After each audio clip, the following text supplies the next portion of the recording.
সুন্দরপুর নামের একটি ছোট্ট গ্রামে থাকত একটি ছোট্ট পরিবার। তার পরিবারে ছিল রমেশ ও তার স্ত্রী রূপা। রমেশ প্রতিদিন ভোরের আলো ফুটতেই নিজের ক্ষেতে চলে যেত কাজ করতে। সারাদিন মাঠে কাজ করে সন্ধ্যার সময় ফিরে এসে সে খুব যত্ন করে দেখাশোনা করত তার পোষা হাঁসগুলোর। রূপাও হাঁসগুলো খাবার দিত, জল দিত।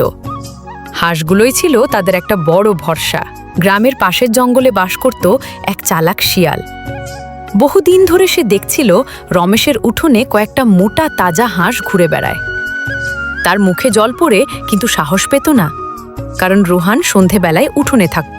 এক গভীর রাতে চাঁদের আলোয় শিয়ালটি নিঃশব্দে রমেশের উঠোনে ঢুকে একটি হাঁস খেতে লাগলো। খেতে খেতে বলল, আজ তো একটা খেলাম, কাল আবার আসবো আর একটা খাব।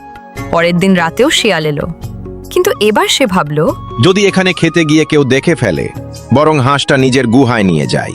হাঁসটি মুখে করে নিজের গর্তে ফিরে যেতে লাগলো। কিন্তু মাঝপথে তার সামনে এসে দাঁড়ালো এক ভয়ঙ্কর বাঘ। বাঘ গম্ভীর গলায় বলল, ওই শিয়াল, একা একা হাঁসের মাংস খাবি? আমায় একটু দিবি না? আমি অনেক দিন হাঁসের মাংস খাইনি, দে আমায় একটু দে। শিয়ালের বুক কাঁপতে লাগলো, কিন্তু শিয়াল তো শিয়ালই, চালাক। সে ভাবল হাঁসটাও যাবে এবং আমাকেও খেয়ে নিতে পারে। তাই কোনো কথা না বলে জোরে ছুট দিল পাশের ঝোপের দিকে। কোথায় যাচ্ছিস? দাঁড়া, তোকে যদি একবার ধরতে পারি তাহলে তোর হাঁস তো খাবই, সাথে তোকেও চিবিয়ে খাবো। বাঘ কিছুক্ষণ পেছনে দৌড়ালো, কিন্তু শিয়ালকে আর ধরতে পারল না। শিয়াল হাঁসটিকে নিয়ে নিজের গর্তে ঢুকে গেল। আজকের মতো বেঁচে গেলাম, এবার হাঁসটাকে তাড়াতাড়ি খেয়ে ফেলতে হবে।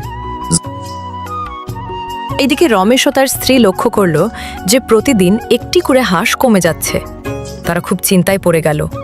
তখন রূপা বলল, এরকম চলতে থাকলে আমাদের সব হাঁস একদিন শেষ হয়ে যাবে।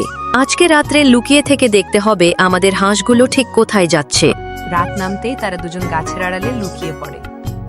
মাঝরাতের দিকে দেখা গেল একটি শিয়াল তার উঠোনে হাঁস ধরতে এসেছে।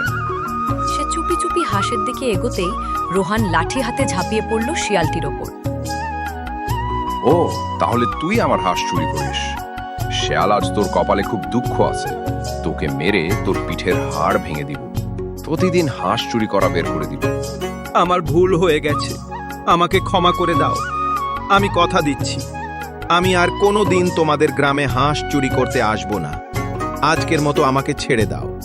তখন রূপা গম্ভীর গলায় বলে উঠল, আজকের মতো তোকে ছেড়ে দিলাম, কিন্তু আর কোনোদিন যদি তোকে হাঁস চুরি করতে দেখি তাহলে সেদিন তোকে আর ছেড়ে কথা বলবো না। শেয়াল আর কিছু বলল না, দৌড়ে দূরের জঙ্গলের দিকে পালিয়ে গেল এবং সে আর গ্রামে কখনোই ফিরে এলো না।